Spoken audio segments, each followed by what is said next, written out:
اللهم صل وسلم وبارك عليك يا حبيبي يا رسول الله. هعمل معكم النهاردة عزومة إن شاء الله هتطلع منها بأفكار كويسة تفيدكم. هنبدأ مع بعض. معايا صينية هحطها على النار وهحط فيها مكعبين من الزبدة وهضيف عليهم 3 معالق من زيت الزيتون. وأول ما يسخنوا كده معايا ده عرج التربيانكو. هنزل بيه وهشوحه من كل الجوانب لحد ما ياخد معايا لون أحمر. انا بعمل الحركة دي كده وبشوح في العرج كده لحد ما اخليه يحمر معايا من كل الجوانب، علشان انا عايزة اسد المسام بتاعته، علشان ما ينزلش العصارة اللي جوه اللحمة، واللحمة تنشف معايا، عشان لما اجي اقطعها تبقى اللحمة معايا طرية ودايبة. اللحمة ما تنشفش كده وتفرفت معايا، تفضل طرية ومتماسكة لما اجي اقطعها. نزلت عليها بعد ما شوحتها زي ما انتوا شايفين كده، خليتها احمرت من كل الجوانب. نزلت عليها بطماطم وجزر وشطة وبصل، وبعد كده نزلت عليهم بمية مغلية. هزود دلوقتي بقى ورق اللورة، ودي معلقة كبيرة من السبع بهارات، واحط عليهم 7 حبوب من الكباب الصيني، فلفل اسود معلقة، ده روزماري برضو حطيت تقريبا معلقة برضو، حطيت معلقتين من الملح، ودي معلقة من التوم المفروم. وهقلبهم كده كويس وهسيبهم على النار 5 دقايق يقلبوا كده، وبعد كده هبتدي اقلب معايا العرج كده على الجنب التاني واسيبه برضو 5 دقايق.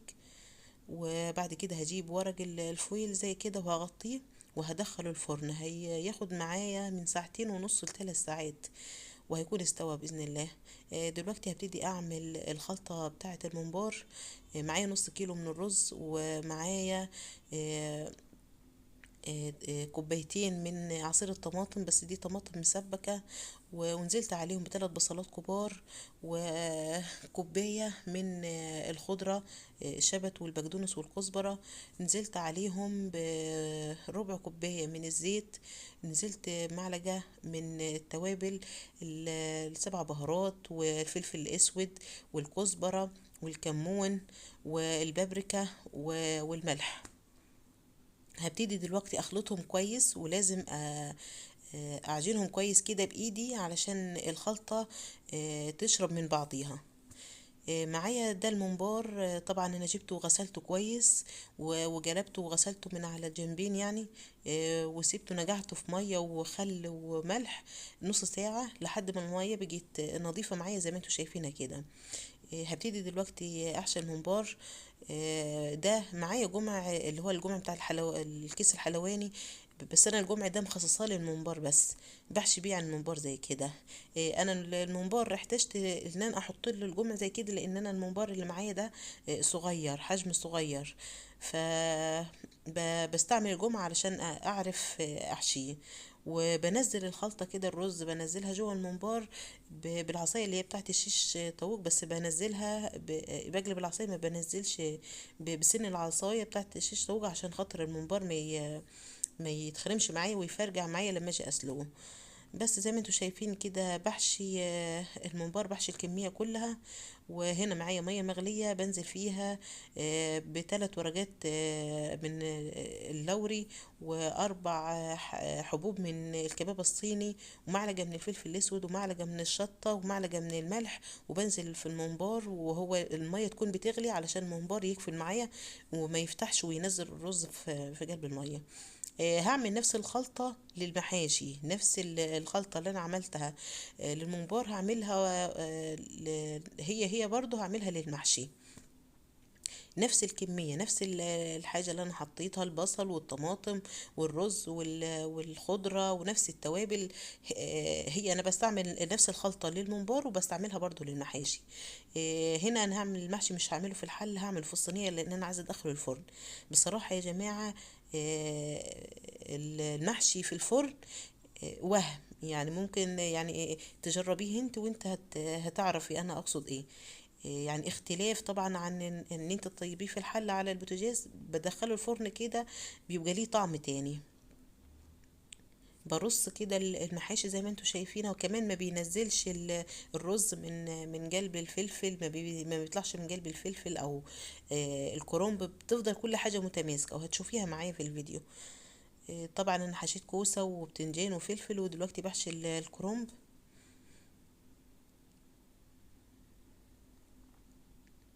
لو وصلت معايا لحد هنا ما تنسيش تصلي على النبي عليه افضل الصلاة والسلام، وانزلي بقى شجعيني كده بتعليق كويس. دلوقتي انا هعمل عصاج. معايا 4 بصلات كبار، بنزل بيهم في صينية على النار، وبستنى لحد ما البصلة تنزل ميتها وتشربها، وبعد كده ابتدي ازيد اضيف عليها الزيت، وبعد كده هنزل بالتوابل بتاعتي: معلقه كبيره من ال7 بهارات، ومعلقه فلفل اسود، ومعلقه من الشطه، او ممكن نص معلقه على حسب الرغبه يعني، بس احنا بنحب الحاجه بتبقى فيها شطه. هنزل بمعلقه كبيره من الملح، وهقلب الخلطه دي كده زي ما انتوا شايفينها، لحد ما اوصل يعني اسوي البصله نص تسويه. بعد كده هبتدي انزل باللحمه واقلب فيها كويس كده. العصاج بتاعي بيجي جاهز معايا. انا هعمل جلاش باللحمه. هعمل الجلاش صوابع، يعني انا بفرد طبقتين علشان تبقى ورق طبقه الراجل الجلاش معايا يستحمل الخلطه بتاعتي، فانا بحط ورقتين من الجلاش، وببتدي احط الحشوه بتاعتي.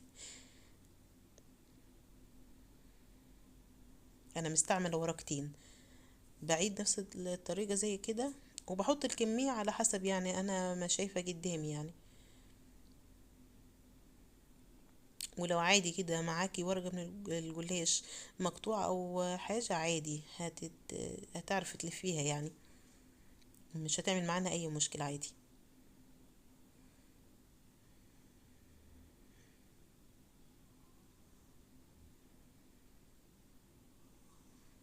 هخلص كل الكمية.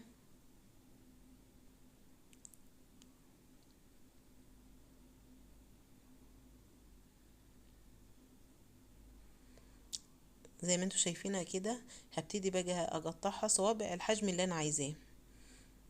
انا بقطع يعني الحجم الصابع وسط، يعني مش عايزاه كبير ولا عايزاه صغير. بدهن سمنة، بدهن وش الجلاش كده بالسمنة، وهدخله الفرن.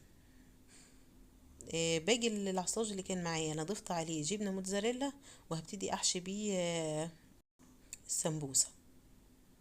اللهم صل وسلم وبارك عليك يا حبيبي يا رسول الله.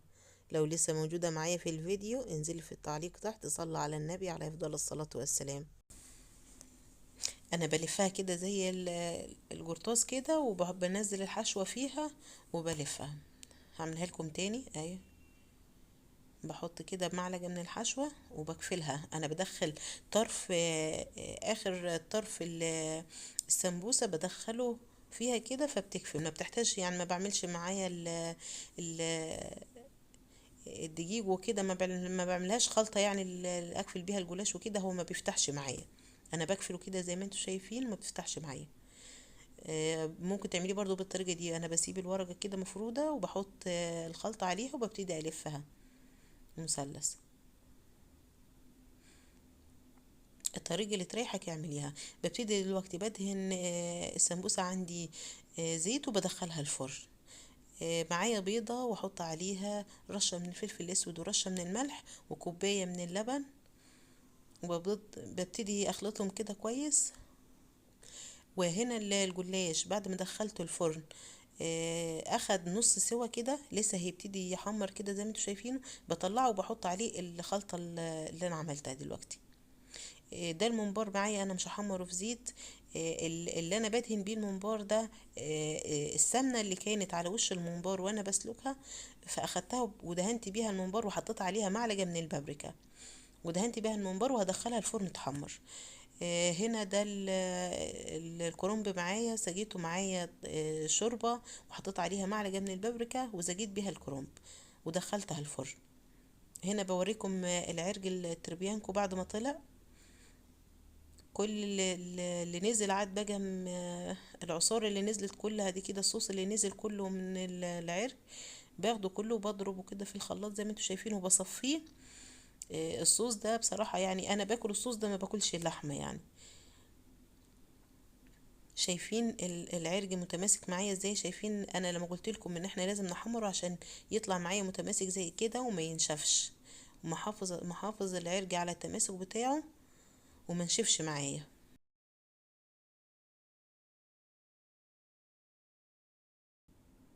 ادي السمبوسه زي ما قلت لكم ما فتحتش معايا وما اتبهدلتش ولا حاجه، وحمرت وطلعت كويسه خالص.